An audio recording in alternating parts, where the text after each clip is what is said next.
hope you like my videos. If you like my videos, please like, share and subscribe. Today we are study about chemical reaction and equation, chapter number 1, class 10. So what is the chemical reaction? Chemical reaction is the process by which two or more substance react with each other to form new substance with different property. इसका मतलब क्या है कि chemical reaction वो process है by which two or more elements जिसमें ज़्यादा substance मिलते हैं, रिएक्ट करते हैं with each other, आपस में रिएक्ट करते हैं to form a new substance और एक न्यू सब्सटेंस बनाते हैं. इसमें हम एक एग्जांपल ले सकते हैं, चाहे तो एग्जांपल ले सकते हैं हम कार्बन अगर ऑक्सीजन दोनों को हीट करें तो क्या बन जाएगा, CO2 बन जाएगा. ठीक है फ्रेंड्स, इसमें एक देखने वाली बात है, जब केमिकल रिएक्शन होती है जो इस साइड में इनको बोलते हैं रिएक्टेंट. ठीक है, और जो ये वाले होते हैं ये आपका आया है प्रोडक्ट, ये आपका रिएक्टेंट होते हैं और ये वाले प्रोडक्ट होते हैं. ठीक है, जो रिएक्शन में पार्टिसिपेट कर रहे हैं ये दोनों, इनको हम रिएक्टेंट बोलते हैं, रिएक्टेंट, और इनको हम प्रोडक्ट बोलते हैं. That's clear. इसके बाद आता है types of chemical reaction. Chemical reaction कितनी तरह की होती है? Combination reaction, exothermic, endothermic, decomposition, displacement reaction, double displacement reaction और रिडॉक्स रिएक्शन. पहले हम पढ़ते हैं कॉम्बिनेशन रिएक्शन के बारे में. कॉम्बिनेशन रिएक्शन क्या होता है? Combination reaction those reaction in which a single product is formed from two or more reactant is known as a combination reaction. इसका हम एग्जांपल देते हैं आपको. कॉम्बिनेशन रिएक्शन का एक एग्जांपल लेते हैं. फॉर एग्जांपल के लिए अभी हमने ऊपर लिया carbon.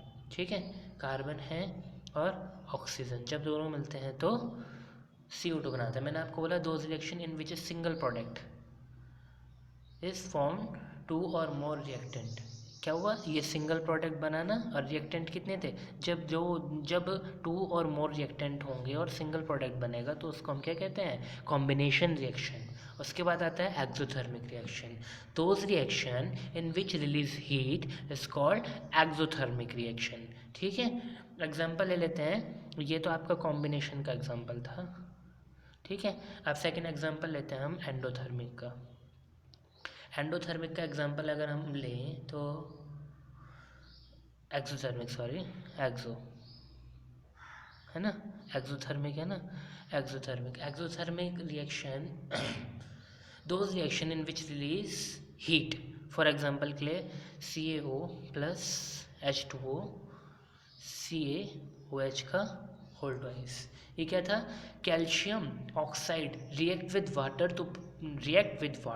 To produce slaked lime is known as calcium hydroxide releasing a large amount of heat. और इसमें से लार्ज अमाउंट की हीट भी निकलती है. ठीक है, आपने देखा भी होगा, फॉर एग्जांपल के लिए चूने को जब पानी में मिलाते हैं, वैसे आजकल तो नहीं मिलाते, पहले जब इसी की वो की जाती थी पुताई वगैरह, तो चूने को जब पानी में मिलाया जाता था तो CaOH का whole twice calcium hydroxide form होता था और हीट प्रोड्यूस होती थी. It's called exothermic. अब पढ़ते हैं एंडोथर्मिक. तो एंडोथर्मिक क्या होता है? Those reaction in which absorb heat and cold surrounding is called endothermic reaction.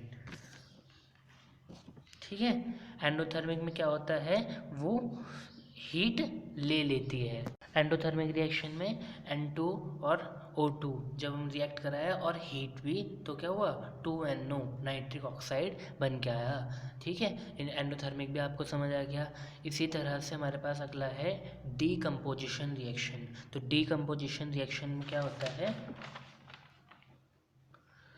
Decomposition, ये लिखा हुआ है यहाँ डीकम्पोजिशन रिएक्शन. फोर्थ हमारा पार्ट है. When single reactant break down to give simpler product. For example के लिए ले लेते हैं हम calcium carbonate. When calcium carbonate is heated तो क्या होगा, कैल्शियम ऑक्साइड और कार्बन डाइऑक्साइड रिलीज होगी. ठीक है, कैल्शियम कार्बोनेट को जब हीट करते हैं, ये हीट का सिंबल होता है, कैल्शियम कार्बोनेट को जब हीट करते हैं तो CaO कैल्शियम ऑक्साइड बनता है और कार्बन डाइऑक्साइड रिलीज होती है. अगला हमारे पास है डिस्प्लेसमेंट रिएक्शन, ये वाला डिस्प्लेसमेंट रिएक्शन। तो डिस्प्लेसमेंट रिएक्शन में क्या होता है, इसमें those reaction in which A more reactive element displaces A less reactive element from its compound. For example displacement का एग्जांपल ले सकते हैं हम Fe जब CuSO4 के साथ रिएक्ट करेगा तो बनाएगा FeSO4 प्लस Cu।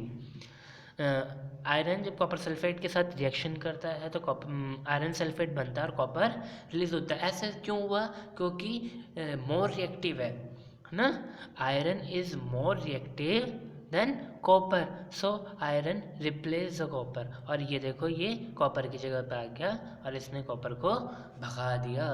अब पढ़ते हैं डबल डिस्प्लेसमेंट रिएक्शन। तो डबल डिस्प्लेसमेंट रिएक्शन में क्या होता है, those reaction in which ions are exchange between two reactants forming new compound. एक न्यू कंपाउंड बनाने के लिए आयंस क्या करते हैं, आपस में एक्सचेंज हो जाते हैं। जैसे एग्जांपल लेते हैं BaCl2 प्लस Na2SO4 बनेगा BaSO4 प्लस 2NaCl। यहाँ पे क्या हुआ, ये BaCl2 था बेरियम क्लोराइड और ये सोडियम सल्फेट। यहाँ पर इन्होंने आयन एक्सचेंज कर लिए, BaSO4 बन गया बेरियम सल्फेट और इसको सोडियम क्लोराइड, ये बन गया।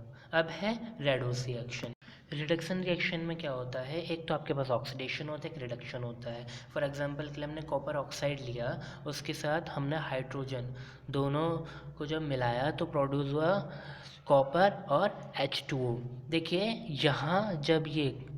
यहाँ पे क्या हुआ, ऑक्सीजन की कमी होगी तो इसको रिडक्शन बोलते हैं, और यहाँ ऑक्सीडेशन हुआ H2 से H2O बन गया, is called oxidation. Reduction reaction में ऑक्सीडेशन और रिडक्शन दोनों साथ साथ होते हैं।